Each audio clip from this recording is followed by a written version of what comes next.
Hi, Gene Burnett from GeneBurnett.com. Hey, I thought we'd talk today a little bit about, this is particularly appropriate for teachers, for people who are teaching. You can teach what you know, and you can teach what you're discovering. They're different things, and they're both important, and they're both great, and if you get stuck in either one of them, you can get into trouble. Maybe not big trouble, but you can have it. There are downsides, right? So I used to one thing that really adds a spark to teaching for me as a teacher and for other people teaching me, when another person has this, I like it better as a student. And that is that the person is teaching what they're discovering. They're teaching what they're excited about. They're teaching what they're figuring out or the angles they're working on right now.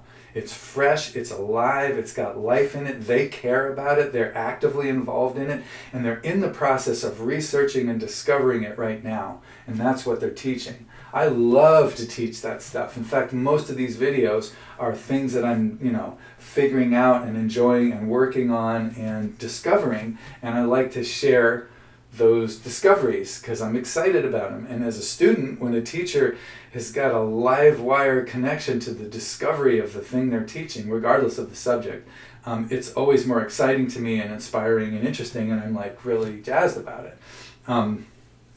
Now, teaching what you know is different. You discover something, you train it, you understand it, you start working on it, it gets in your system, and now you know it, right? So it's your knowledge. It isn't fresh, it isn't new, it isn't something you're discovering, but it's a bedrock, foundational, it's an important part of what you know, part of the subject that you're teaching. So in any given moment, they both really are important. I think probably the discovery one is probably the more important one as a teacher, because if you're only teaching what you know, in other words, your teaching is essentially a museum. It's a presentation of already discovered, already known knowledge. You're teaching what you know. If you're only doing that, your teaching may become dry, kind of sterile, uninspiring, perhaps boring. It takes on it's kind of flat. Like if you look at the difference between if you walk around a museum and walk around a laboratory where people are doing some cutting edge research, different feeling there. There's this curiosity and there's this excitement and there's this, we don't know what's going to happen, in the lab. And in the museum, it's quieter. It's like, here's what we know. Here's the thing we know. We've seen this before. Now, there's a lot of museum keepers in the martial art world who are preserving and teaching the knowledge. And then there are discoverers who are pushing the boundaries and mixing things and finding different angles and fresh takes on things. They're out there doing that.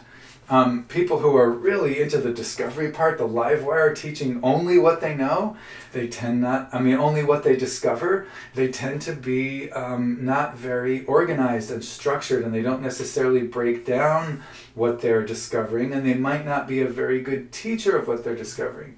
They may have some excellent students who can learn anyway based on their incredible student abilities, but generally, if you're only teaching what you discover, if you're only focused on the discovery part and not much on the sort of knowledge part of it, your teaching may be sporadically brilliant, you may inspire a lot of people, but a percentage of your art may very well be lost because you just never broke it down and got it, into kind of a systematic form.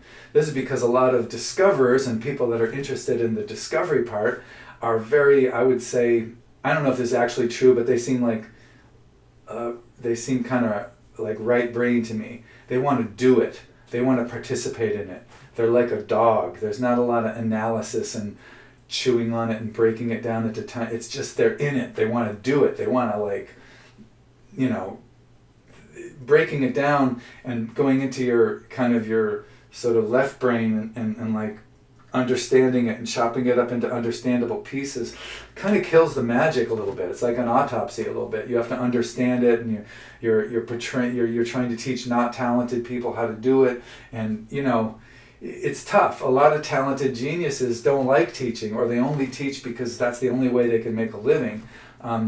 Bruce Lee comes to mind, very extremely talented and creative martial artist who perhaps wasn't the best teacher because he breaking it down into stages and seeing someone through the whole learning process that wasn't his thing. He surrounded himself with people that would bring out qualities in him, or people that he could practice and train different, experiment with different things on, and they learned what they learned.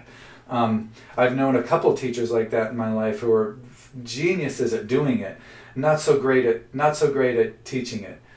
Their students who learn it were exceptional students. The average student just found it kind of, because it was just too over their head. So,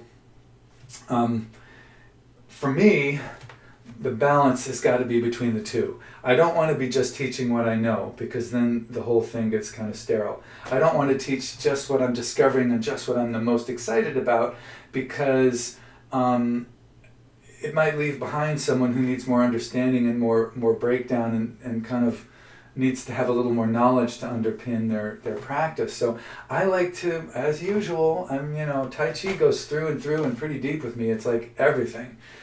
Should I teach what I know, or should I teach what I'm learning? Well, both, right? The learning, when you teach what you know, man, that's something you got in the bank. You can wake up tired, hungover, 2 hours of sleep, having had a long night of trouble and difficulty and who knows what the hell you did, and then you can get up in the morning and go teach a class or go teach a lesson and just focus on what you know. You can rely on that knowledge. You can rest on and rely on that knowledge because it's deep, it's basic, and you know it.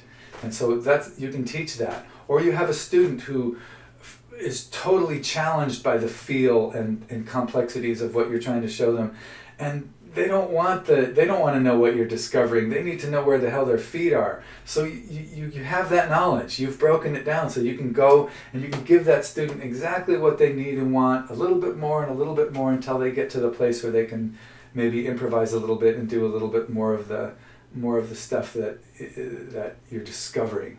And at the same time, when you're teaching something that you're discovering, if it's in a nice balance with knowledge, because these two things can really work together, breaking it down and having knowledge of something, if you can let go of the breakdown part and just have the knowledge without breaking it down too much and just let your discovery part kind of have its day, those things can really play off each other. Your discovery can be supported by your knowledge, and your discovery can support your knowledge. And your knowledge and your discovery can go hand in hand and become like the yin-yang symbol. There's a conversation between what you already know and this new thing that you're working on, and it can become really dynamic, and you'll have the exciting part of what you're discovering to transmit to students, and you'll have the knowledge part, the kind of the rules and the regulations and the kind of the broke it down part.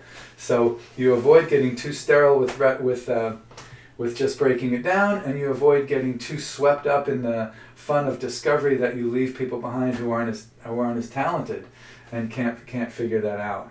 So I'm advocating balance as usual, trying to synthesize the two, but be aware of the two as a teacher. Being aware of the two as a teacher, I think, is a really good thing, to actually know, this is what I know and this is what I'm discovering. This might not be appropriate for a brand new student. I might have to shift to knowledge mode to teach this student the basics and stuff.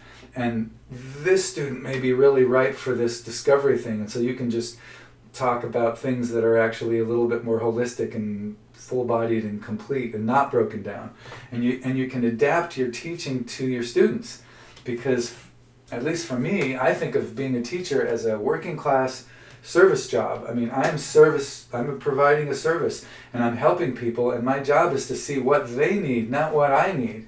What they need, not what my ego needs. What do they need right now to get a little bit closer to where they said they wanted to go?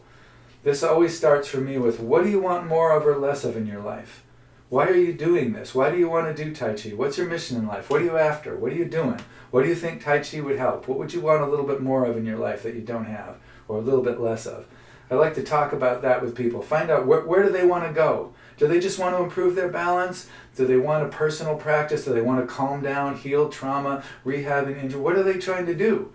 And so I get their intent about why they're doing this, and then my job is to provide them with training games and exercises and areas to work on that will move them, at least in my opinion, my educated opinion, which to lead them closer to where they said they wanted to go.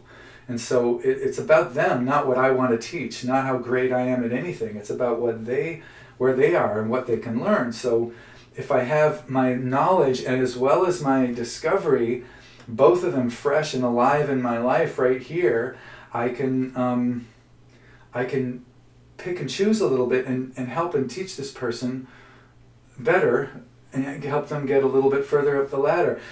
In the past, when I was a younger teacher, I was too rigid sometimes, and I would you have to learn lesson 1, lesson 2, lesson 3, lesson 4, and it was all very kind of organized, and I probably left a few people behind that way. I've never been, a genius at this or anything, so I've never been, leaving students behind because I'm so focused on my wild discoveries and left them in the dust behind me. But still, I can get too focused on that sometimes, too focused on the living discovery part of the art and leave a person or two behind that way. So when I have both of them at my disposal, what a mix and match that can be. Like I can show someone the basic standing, and that has a postural aspect. We put the bones in place, and then this neutral has a muscular part where you soften the muscles and relax what isn't needed to stay there, and then it has a joint part or a nervous system part where you want the joints to be open and relaxed and suspended slightly so that you're ready in every way to move, and you've got your neutrality going, and someone can go, okay, they're beginner, so I explain all these things and checklists and all these points in sequence, and then maybe maybe I can sense that they're open to feeling like, and I say, hey, the intent here, once you've done these physical things, the intent here is to be neutral. And that's really hard. It's really hard for human beings to be neutral. We're neutral for seconds at a time. Neutral means no agenda, no past, no future, no preferences, no nothing. You're just here. And that's very difficult for our, monkey ape brains to do. We think about the future. We think about the past. We worry. We think, So I can say, hey, see how neutral you can be right now. And if I have something to share about in my life or something I'm discovering about neutral, I can put that in right there because they've done the kind of knowledge work. They've got themselves in the position. Then they can maybe feel what it's like to be there. But they might not be there. They might be kind of in their head, and they might be, I could see they're really focused on a postural thing, and their mind's really focused on doing this right. And I just go, okay, well then, this isn't the time to talk about the intent of the entire exercise. This might not be the time to talk about what I'm discovering about neutral. This is a time to transmit what I know about neutral. So as a teacher, it's really nice to have those. Options. So I'm recommending that you not think of teaching as just a systematic imparting of what you know, but also not to think of it as just a live flame spark of what you're discovering right now. Both. There's what you know and what you discover. Let them be in conversation and teach from whichever part of that equation the person in front of you can hear and is interested in hearing and can help them. So thanks for listening. I sure appreciate it. I make these videos to be helpful, so if they're helpful at all in any way, it's always nice to get a comment. I do have tip jars all over my web world, my website, geneburnett.com, and this YouTube channel descriptions all have tip jars, but the main thing is to be helpful. That's why I do this, so I hope I am. So good luck with your practice. Breathe deep and stay safe. We want to see you on the other side.